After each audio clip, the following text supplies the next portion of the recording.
saya berkeyakinan Prabowo besok tidak akan mungkin bergandengan dengan Gibran kalau Pak Prabowo memikirkan masa depan partainya dan memikirkan kekuasaan selanjutnya.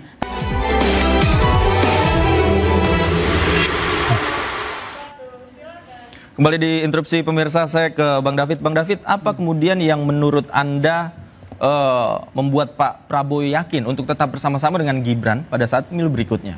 Ya, pertama, legitimasi politik, sosial, dan konstitusi yang dipunyai oleh seorang Jokowi yang itu melekat pada Gibran itu sangat kuat. Yang kedua, silent majority ya. Kemarin itu bisa satu putaran pilpres itu, suka nggak suka, ngakuin atau tidak, itu karena silent majority basis masa Jokowi yang sampai hari ini masih terlihat itu semua full ke Prabowo Gibran. Kekuatan politik itu ada. Kemudian legacy yang ditinggalkan seorang Jokowi 10 tahun memimpin itu luar biasa. Infrastruktur, hilirisasi, ya, kemandirian pangan, apa segala macam itu diteruskan oleh seorang Prabowo hari ini. Makanya Prabowo bilang, saya nggak akan maju menjadi presiden 2024 yang lalu kalau nggak berpasangan saya sama Gibran. Itu disampaikan secara terbuka oleh seorang Prabowo, disampaikan terbuka oleh seorang Pak Dasko, oleh seorang Saraswati ponakan Prabowo. Itu real, wawancara terbuka. Nah, artinya Prabowo ini kan seorang jenderal yang punya analisis, ya ini jenderal yang lapangan ya, Pangkostrat, orang Kopassus apa segala macam, tahu kalkulasi lapangannya dia hitung benar. Kemudian dia pemimpin partai besar, pergulatan politik elit tingkat atas dia tahu betul, sehingga kenapa pilihan itu harus ada bersama Jokowi, ya. Itu dasar kalkulasi politik seorang Prabowo. Dan Prabowo mengatakan bahwa Pak Jokowi itu adalah guru saya. Pak Jokowi juga sering memberikan petua kepada kami relawannya untuk tolong topang program Prabowo Gibran karena ini adalah pintu masuk untuk mencapai Indonesia Emas 2045. Makanya itu pesan dari Pak Jokowi untuk menopang artinya pemerintahan Pak Prabowo mengambil Gibran karena melihat Pak Jokowinya, bukan sosoknya Gibran dong kalau karena itu. Sosok Gibran pekerja dalam silent ya. Makanya tadi ada pertanyaan. Gibran itu nggak pernah tampil di publik loh. Dia bekerja dalam senyap. Dia bekerja pada grassroots. Nggak pernah mau dilihat. Nggak boleh. Nah, yang tampil di publik itu kan Pak Presiden dan menteri-menteri. Wakil presiden ini sebagai pelapis seorang presiden, dia bekerja dalam senyap. Keliling, hampir seluruh Indonesia udah dikelilingin dalam setahun oleh Gibran. Itu luar biasa. Dan sudah berbagi tugas. Pak Prabowo tahu betul wakilnya, siapa wakilnya. Saya pikir itu dasar dari keyakinan seorang Prabowo. Silakan. Bung Pangi. 2 menit ya. Jadi intinya kan Pak Jokowi pernah bilang, saya akan kembali ke Solo seperti rakyat biasa. Kemudian ada statement-statement masyarakat yang sering saya dengar, sen kanan belok kiri sudah atau belum dan seterusnya. Yang ketiga adalah apa yang disampaikan soal siapa kingmaker Jokowi, Prabowo Gibran untuk siapa. Yang jelas apakah untuk bangsa, untuk negara, untuk kemajuan atau untuk keberlanjutan. Yang jelas adalah untuk kekuasaan.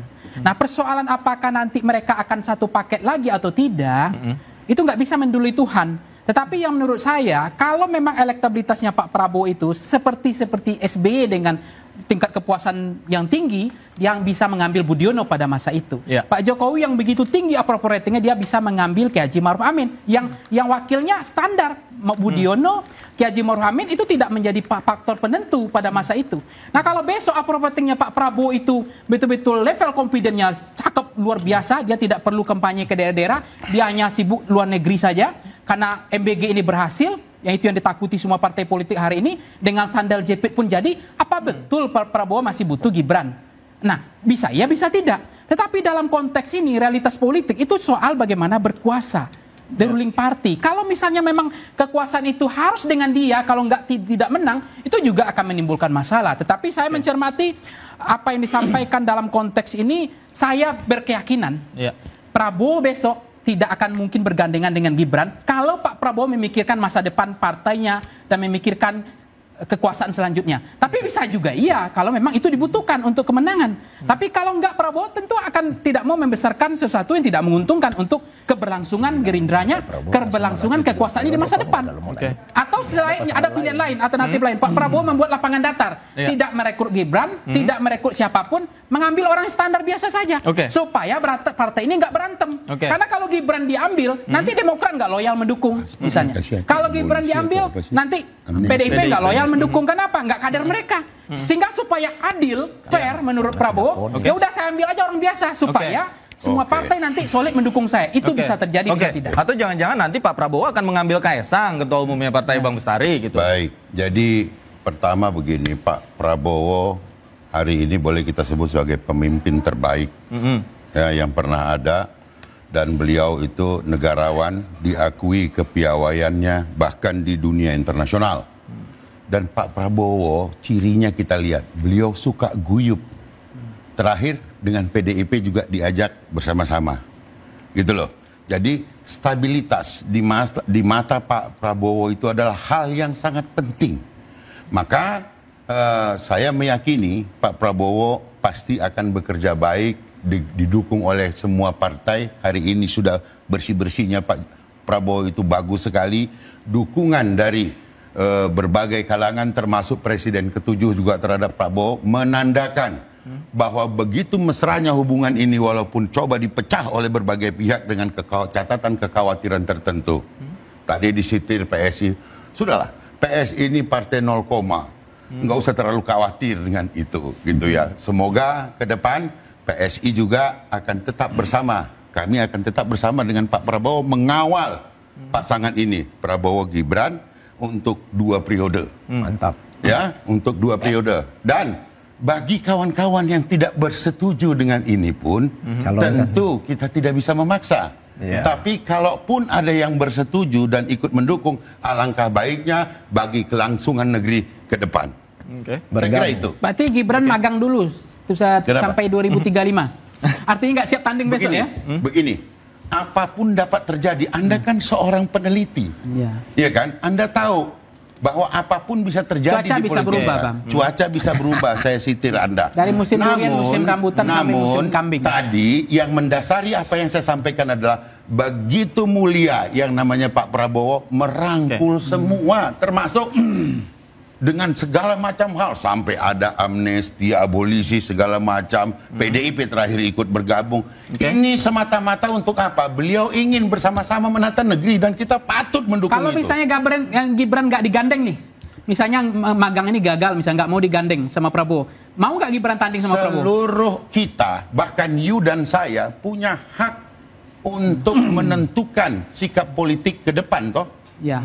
Oke, nanti kita lihat. Apalagi sekarang, saya sederhana, Bang. Apalagi presiden threshold sekarang ini 0, Pak. Ya, berarti siap Semua Gibran maju ya? bisa. Kalau nggak digandeng ya? Siap ya? Tidak kita bicarakan pada hari ini hal itu karena kita meyakini Prabowo Gibran 2 periode bersama-sama. Waduh, magang 10 tahun. Itu sikap PSI. Ada yang harus saya luruskan sampaikan closing ini. Yang pertama soal pernyataan teman-teman tadi soal pimpinan DPR Mbak Puan.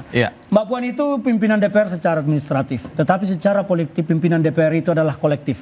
Mbak Puan sebagai pimpinan DPR tidak bisa bertindak sendirian, tetapi harus bersama-sama pimpinan yang lain. Jadi kalau tadi ada tudingan Mbak Puan, sekarang PD Perjuangan. Nah, udah tadi Anda bicara saya tidak potong. Saya mau jelaskan. Saya nggak bilang Mbak Puan. Saya mau sampaikan.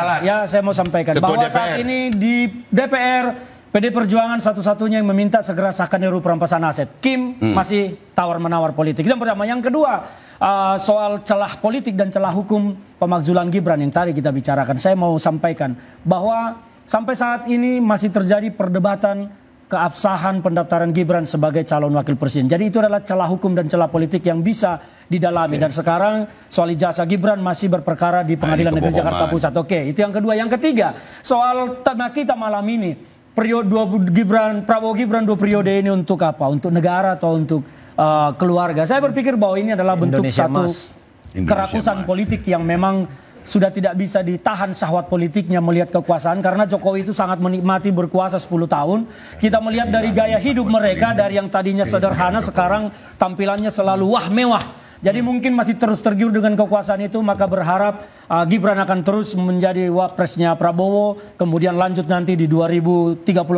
Jadi bagi kami ini adalah sebuah kerakusan politik yang sudahlah ditutup saja. Orang-orang rakus, PD Perjuangan ingin bekerja membantu Presiden menyelamatkan rakyat kita. Itu intinya dari kita. Sedikit Bang, silakan. Artinya dalam kondisi kita bicara tema hari ini Kingmaker Jokowi, Prabowo Gibran untuk siapa?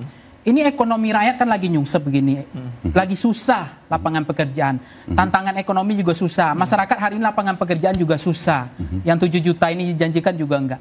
Ini betul-betul saya minta maaf. Juta. Ya 19 juta. Menurut saya ini sangat sensitif sebenarnya kita hari ini. Cuma karena Ainus mengundang ya saya penuhi ini. Tapi untuk bicara Prabowo Gibran 2 periode itu sangat menyinggung perasaan rakyat hari ini sebenarnya. Itu Karena nggak pantas. subjektivitas dari Pangi saja. Ya enggak lah, memang rakyat merasakan itu. Pernyataan itu kan pernyataan seorang Jokowi itu justru untuk kebaikan bangsa ini supaya duet ini Itu jangan bukan untuk diganggu. kebaikan bangsa, enggak. Untuk fokus Jangan diklaim pada untuk program kebaikan bangsa, itu kerakyatan. subjektivitas relawan Dan itu saja adalah yang target memang menikmati untuk menuju kekuasaan Indonesia Jokowi. Mas. Itu maksud baik seorang Jokowi sebagai Itu bukan negarawan. maksud baik. Itu cita-cita kita bersama, Amin. Indonesia Mas 2045. Terima kasih Bapak-Bapak. Pemirsa, wacana 2 periode membuka pintu tafsir dan tanda tanya. Stabilitas bangsa ataukah dinasti politik? 2029 tahun politik dan pesta demokrasi, satu yang pasti, suara rakyat yang akan memberikan legitimasi. Saya Davi Pratama, pamit undur diri. Terima kasih. Selamat malam Bang Bustari. Selamat malam Bang David. Selamat malam Bung Ferdinand, Bung Pangi. Selamat malam. Terima kasih Bapak-bapak. Selamat malam. Sampai jumpa.